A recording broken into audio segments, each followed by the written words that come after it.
In today's video, I'm going to teach you how to connect Namecheap domain to Google site. By the end, your Google site will be accessible through your own custom domain, and you'll understand exactly what each step does, so nothing feels confusing. Start by opening the site you want to publish in Google Sites.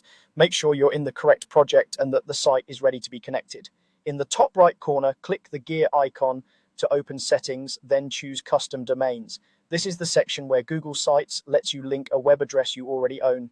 Click Start Setup. Select user domain from a third party and enter your Namecheap domain exactly as it's registered, such as example.com. Follow the prompts on screen.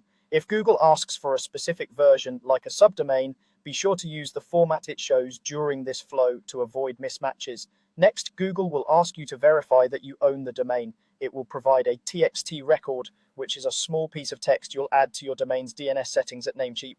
Keep this Google Sites tab open so you can copy the record accurately.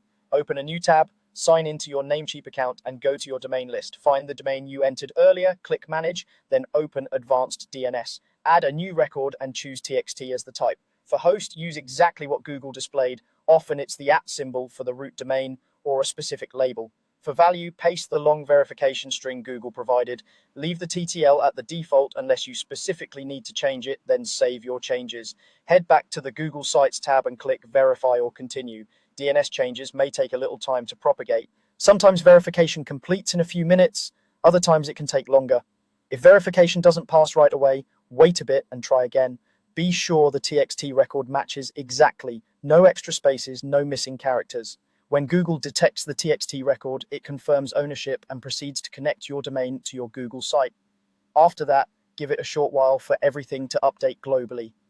You can test by opening your domain in a new browser window or on your phone's cellular connection to avoid cached results. If your Google site appears at your domain, you're all set. That's the full process. Open your Google site, go to custom domains, start setup with a third-party domain, enter your Namecheap domain, and verify ownership by adding the TXT record in Namecheap's DNS settings. Thanks for watching and happy publishing.